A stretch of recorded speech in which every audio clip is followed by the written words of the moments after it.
right, so this is the vault. If you want to come around and get a wide.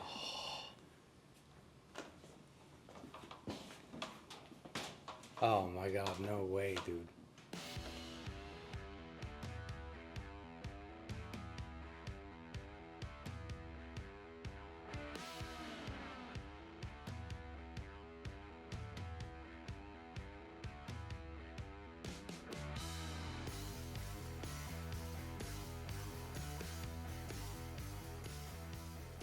Oh, no way. Oh, dude. Oh my God.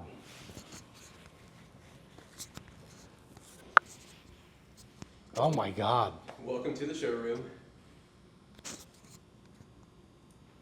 I've seen this on YouTube many times. Oh man.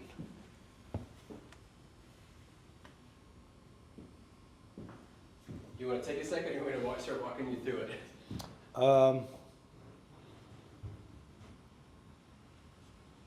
Yeah. So we're in the green room. Mm-hmm. Because of the live stage, when we bring in artists who play, this is where you're going to hang out. We call it the showroom, Right. But it acts as a green room. So we've got, makeup and hair. We've got a shower back there that's only been used by Slash. We've been here 4 years, done hundreds of shows. And he's the only person. He does smell very good. I believe that. Okay. You should shower. I should shower. Share some Shower DNA. with Slash. And then so, as far as the guitars go, the other part is artists that come through, and that varies in different ways. If you're borrowing gear or if you're an artist that's too big to come through, there's a side door, like, an escape hatch basically. Right. So you can pop in and not go through the normal process. Yeah. Which I've been a part of. I've seen, like, you just can't come through and do the normal thing. So this is also what that is. It's the green room because it's the safe haven. And, Yeah. It's a space that you can come in and be normal and not on. Right. And so we've got guitars and amps of, all different sorts, from most of the brands. I want to say, if not all the brands, including some old brands that we used to own as well. Mm-hmm. So you've got, here, let's start this wall. Mostly Gibsons. You got a few, Epi Grabber, the 59. You've got a little bit of everything. And so this, when artists come in, they can also borrow. Yeah. And so that's what this is. And so this is a live inventory. Right. You can come in and borrow. And so you go, last week we had All American Rejects. Did you see the house party they played? I did. Here. So they played here, and when they came in, Tyson, the lead singer, is a bass player, and he started playing it not knowing, and I was like, holy shit, this is cool. Can I play it? And took it with him. And so, like, that's a common process where you come in and you find stuff, or you have something in mind. Like, I really want to try a hummingbird. Right. So you come in and play it and take it with you. Right. And so that's what all of this inventory is. It gives you the ability to come in and demo things or borrow things if you're touring with them. And Yeah. and when they're done, they bring them back, usually. This one's gorgeous. It is. For when Keith stops by. For when Keith stops by. And then you've got, Fillmore's, Falcon, Badlanders, Tweeds. It's a little bit of everything. Yeah. A little bit, not quite as much dirt back here, but Right. you do have a Badlander. Then you've got acoustics as well. And so again, just a little bit of everything. This is very similar to the hummingbird that you played out there. Yeah. Right, so extremely similar, in fact. Great player, sounds great, feels great, Oh yeah. looks great. That was one of the guitars used for the promo from the Elvis movie. Yeah. With Timothy Chalamet. Yeah, him. Chalamet. We actually had the J45 that we used for the Dylan movie, and then we had whatever it was that he used. Hold on, Timothy Chalamet is Bob Dylan, not Elvis. Okay, I don't know any of that stuff, okay. man. That's right. I'm glad I mentioned both. So Who's Elvis? Yeah. So he, we had both of them. Like, we actually get the guitars back. Yeah. And we'll have them in here sometimes. Like, oh, this is the one from the movie. Right. Like the actual one, which is cool. So acoustics, and then I love that Southern Jumbo there. yeah, The lines. the binding's great. Yeah. Double neck, because In case Jimmy Page stops by. because he has. He has. Yeah. I stand where greats have stood before In me. the custom shop, where we were earlier starting. Yeah. He's been in there, so you've been in there. Right. He's been in here. You've now been in 2 places. Huh. One of us wrote Stairway to Heaven. It's just a vibe. I don't. It's just, I was about to say that. It's a just vibe. such an incredible hang. Yeah. It's just such a cool place to be. Yeah, it really is. It's fun, and everyone comes in and they're always excited. Yeah. Kind of like you're feeling, which helps the vibe. Right, It's not absolutely. a downer. You don't have to convince you it's cool. You just sit and exist and you're already having a good time. Yeah, absolutely. I want my living room to be this way. The living room is kind of this way. It is. Real bar. Bathroom, kitchen. Finally, the only KRKs in the building. Yeah. Oh, that's a gorgeous Fillmore. Yeah, it is. I don't know why it's there and not being used. Yeah. Here's if you wanted to get a video of that. Yeah.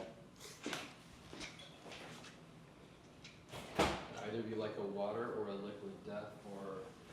Tell me where we are.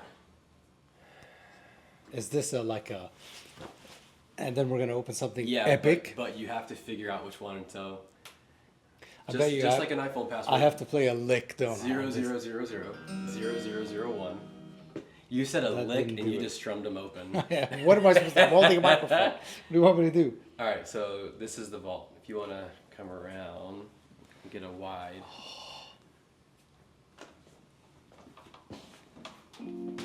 Oh my God, no way, dude. Whenever you're ready. Oh my God. This is like the benchmark.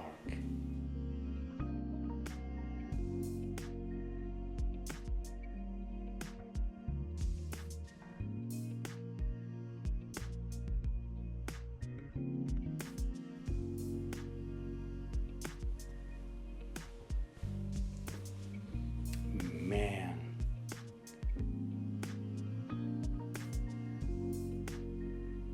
That's right. That's right. That was yeah. Well, there's more to that. Okay. You feel like you've taken enough in? You want to jump in? I would like to. A benchmark, by the way. I imagine every guitar brand has a vault, has a collection. Right. But I love that ours has this. Yeah. So this used to be a bank. We're in a bank vault. And so this is an actual This vault. is a bank vault. Wow. This is hide the hundreds. Yeah. From the bad guys. Yeah, yeah. You know, and the ski masks. Right. Kind of bank vault. Yeah.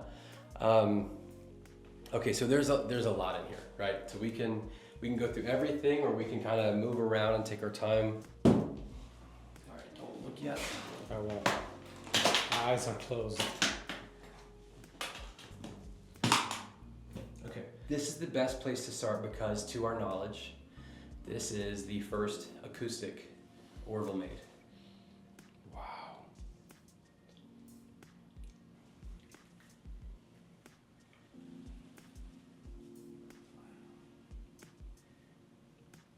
So you heard earlier, Gibson himself, Orville, not the brand Gibson, but Gibson himself, he was a really interesting dude in a few ways. I mean, that we've got this massive wall-size print of him upstairs, and he's got this crazy outfit on.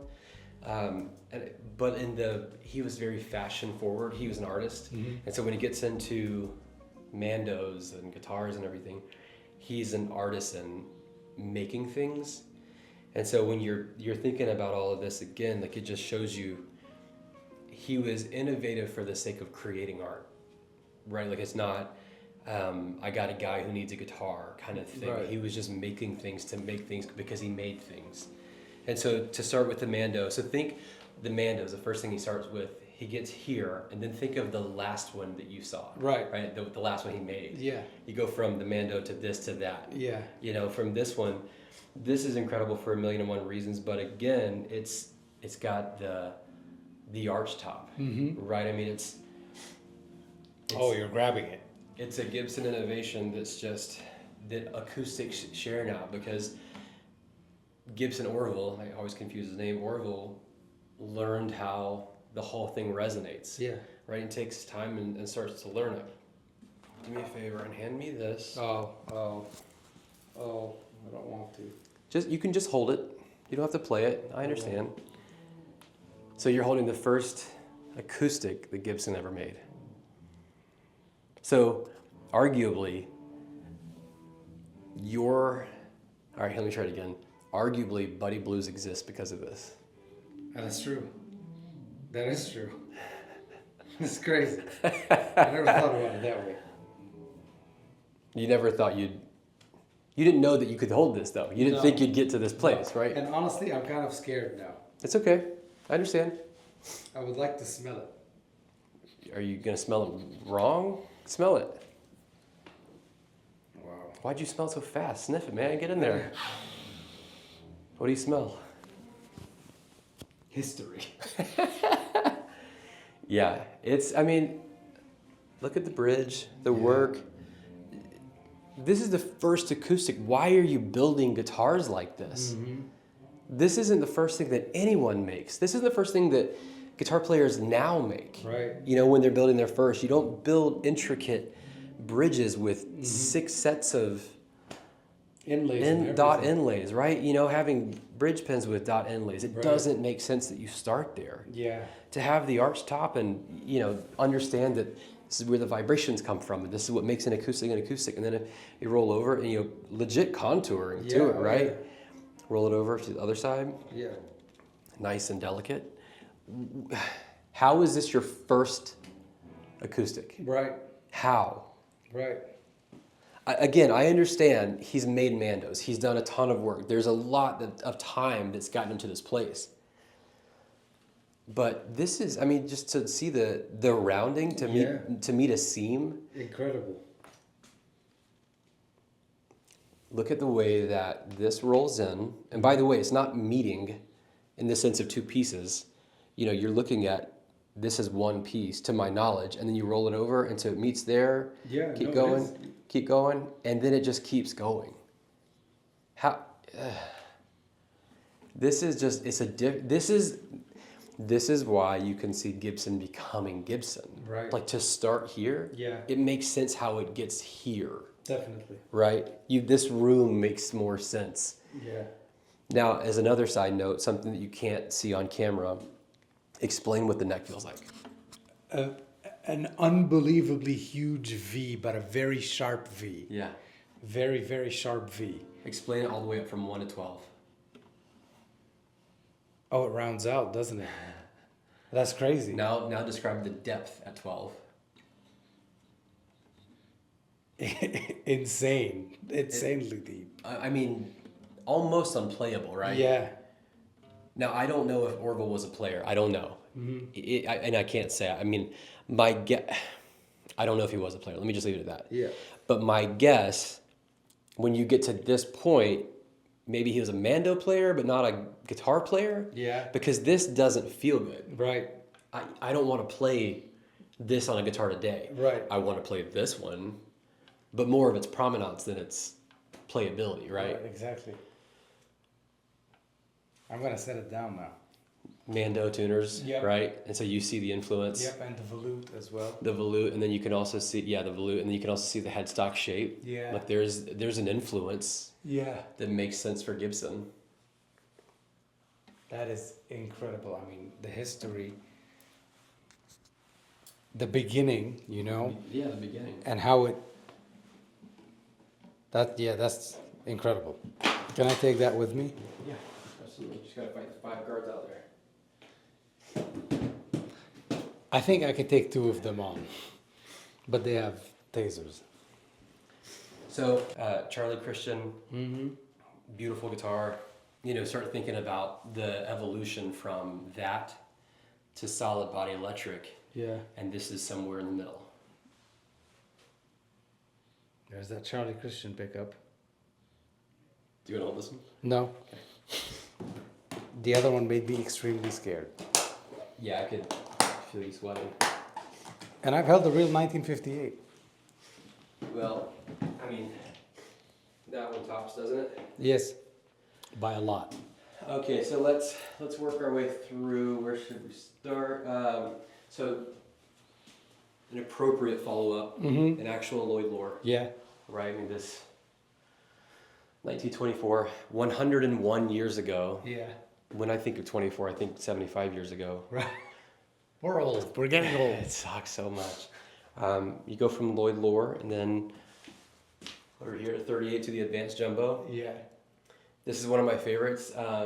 Helen Diller was playing an Advanced Jumbo, owned an Advanced Jumbo. And there was this invention that was coming around called the television. Mm-hmm. And Helen got asked, hey, we've never had a guitar played on TV before. And this is Helen's guitar, her Southern Jumbo, which is the very first guitar ever played on TV. This one, not like it. This one. This is the very first one. So you want to talk about the evolution of like, this is because of Buddy Blues? Yeah. I wish. Well, no, it is, like, right? Because without it, Right. you don't get here. Yeah, I don't exist. Without this, you don't get here either. Mm-hmm. Because this on TV doesn't exist, makes this exist. Oh, we yeah. get to phones because of TV, Mm-hmm. right? Or my job or yours. Right, and now you're making content on the internet because of this, because Yeah. of what happened in this experience. This is my favorite one for that reason, Mhm. understanding the Yeah. evolution of technology and what this... That's the thing about guitars, man. That's the thing about guitars, and I get some flack for the amount of guitars that I have, but and my story is not similar to Helen's, but each one of our guitars has a story. Totally. Whether that we imbue ourselves in it, or it gives us a story, or something happens with this guitar that I had on the road, or Sure. my wife bought me this, whatever it is. The stories really make the guitar, rather than it sounds great. You know, speaking of stories, let's keep going. We can go here next. I mean, we can go a few places. This is the first Epi coronet made after the Gibson acquisition. Okay. So this is where Gibson acquires and the Epi coronet comes along. Yeah. So yep. 57. Right. Do you know how Gibson bought Epiphone? God, I know that story. Accidentally. How? Gibson was trying to buy the bass department from Epi in New York. Okay, I don't know that story. Yeah, so Gibson reaches out and talks to Epi and says, hey, we want to buy, this. Yeah. And I don't know if it was as simple as they weren't clear enough, or Epi said, like, well, that'll do. But Epi sold Epi, not just Like the bass just- department, No. but Epiphone to Gibson. Yeah. And Ted wanted the bass department and bought Epiphone. As a whole. Got Epiphone as a whole. Yeah. Not the bass department. Epiphone. And so, Whoops. Everybody at Epiphone was like, what the bro? what the hell happened? Yeah, exactly. Well, that's what happened. And so I've heard both versions of, that it was an accident, it was a misunderstanding, and they Yeah. got the whole thing. Or it was a declining Epiphone that knew, Right. like, well, this is the best offer we're going to get. I also love that it's got the 54 style wrap tail, just great. Best knobs in the industry as well. Love those. Tell me about the Trini. Okay, well, let's start with the Trini. Well, this one. Yeah, the OG. So this one you may have heard about or may have seen. Yeah. This is a proto that Trini didn't like. Yeah. And so it starts here. I mean, look at the heel and the depth and this is a massive guitar. Yeah. The reverse, I mean, just everything about it. And Trini actually did some promo shots with it. Yeah. But didn't like it. And this is the prototype. So this is the one that you've seen in photos. Yeah. Didn't like it, and it goes from here and it ends up here. Yeah. And you can see, Right. there's definitely a path, diamond F holes, but the headstock gets turned, right? So it's right side, not reverse. Right. Banjo tuners on that one, no banjo tuners. So it just evolves. Yeah. But you're also getting the same inlays as well. So you can see the evolution, how it gets there. It's the same trapeze tailpiece. And so you get from there to here. And I mean, I think this is cool, but this is also just too much. Right. And I like the simplicity and where this gets, because this is also a lot compared to a 335. Yeah. But you'll know this, what I'm talking about. 335s are my favorite. I think they're the best, most versatile guitar ever made. Agreed. Especially considering the guitar came out in 58. Yeah. Perfect guitar, Trinis and 335s, though they share the same shape and really only differ in sound holes and neck shapes, Yeah. are not the same guitar. Because of the Just- length of the string that it has to travel. They're just That's what yeah. I'm convinced of. Is that why you think? I think it's because of that trapeze and how much more the string Sure. has to travel I for can see it to that. come up to pitch. Yeah. It just makes it so much snappier. Yeah, they're very different feels. I can Yeah. see that. But same on and I've played only one. It was a Bonamassa signature. Same on the Les Pauls that have the Firebird neck. They are so snappy. They are snappy like nothing else. Yeah, Very, very punchy. yeah. I like punchy. Because I love 335s, this will be another acquisition at some point, Yeah. right? Yeah. Again, even though it's different, but it's different in a good way. Oh yeah. You know, there's no sacrifice in Yes. this. We'll come back to that one in a moment. Yes. Let's keep going. We've got The mighty 57. we got a 57, just an incredible guitar. You know, it's the year. Yeah.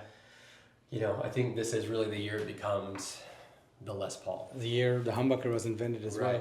Right. And so everything kind of starts to make sense at the 57, and then you Yeah. see it evolve in the 58 and 59 and 60, Yeah. right? Which is so funny considering it's also the end of the run, Yeah. right? But at this point, it really kind of becomes what is the Les Paul. Just the brand's icon. Right. And then again, think about the gold top I was telling you earlier. Yeah. Like how funny that this Yeah. is the thing, and they use the gold to cover it, you know? And so then you've got the coveted 58 Flying V in Carino. Yep. That's like $400. This guitar is worth like $400, maybe 500. In 1959, yes. Yeah. This is probably over $1 million. Way over. I wouldn't say way. I think it's a mil. Yeah. I don't know what the number is. But if I heard the number recently, I think it was like between 25 and 28 Explorers and Vs were made in 58. It was a very low number, which is, you know, part of the rarity, right? It's not just the stories of Big Ed and all that. It's the rarity of it being a Carina and it being a Flying V. I also just learned why Flying Vs are shaped that way. Country Western picking. No, wait, explain. This wasn't made for rock and roll. Rock and roll was still relatively new. Was it a thing? Yeah. Right, and so this guitar being ahead of its time, Yeah. country western music was a thing. Oh, so they passed their hands through. Ding, ding, ding, ding, ding, ding, ding, you know? Dude. Next Just- time I play my V on the channel, that's exactly how I'm going to play it. Yeah, but you've played it that way before and not even thought about it. You just you sat on the couch and you know that you can't comfortably sit with a V on the couch in a chair. And so at some point you were holding it because you were doing something else too. You just working around it. You just did it. That's what this shape is. Oh, that's brilliant. Yeah. Okay, do you know what this one is? Yeah, I absolutely do. What is it? Mary Ford's Les Paul. Yeah. Mary's. Actual Mary Ford's Les Mary's, Paul. yeah.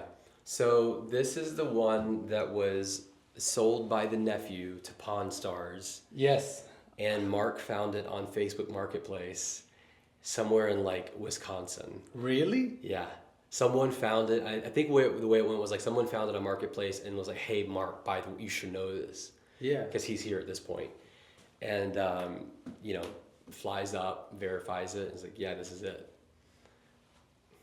Because I was certain, I thought you guys maybe had borrowed it from, what was it, Pawn Stars? That's what I'm saying. This is the one that ended up on Pawn Stars, and then someone purchased from there. And again, we don't know what the story is from Pawn Stars to Facebook Wisconsin, Marketplace. to Marketplace, right? We don't know what that story is, at least not to my knowledge. But whatever happens in that time, it gets there after Pawn Stars. And the other story I've heard, and you know, again, this may not be true, but I'm pretty sure that the nephew also is the reason there are no pickup covers, that he took them off. So I don't know if we have the actual pickup covers. Right. We might, but to my knowledge, we don't, because he took them off when he took it to Pawn Stars. So this is Mary's actual Les Paul.